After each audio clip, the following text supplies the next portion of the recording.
Sofa. Ano ba nangyari? Di ko gaanong matandaan, pero... Ano naman mo?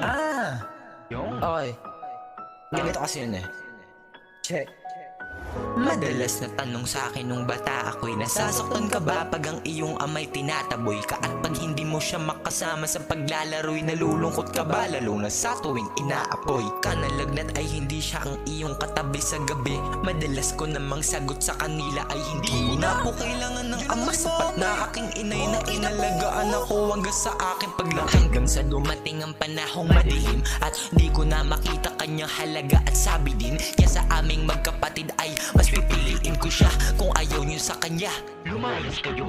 Nakaramdam na ng selos, lumamig na aking puso sa edad 14 anyos. At isang kadenang may talim ang sa leeg ko nakagapos. Nagpupumiglas pero parang halos hindi matapos ang sakit na nadarama ko. Parang gusto ko nang tapusin ang lahat. Mahina ba ako magdala o masyado lang mabigat? Dagdag pa ang isang memoryang milaltatong may bakat.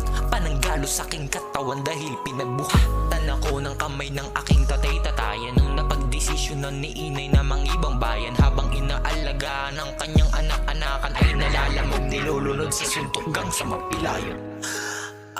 Hanggang sa mapilayan. Ganun yung nangyari, pre.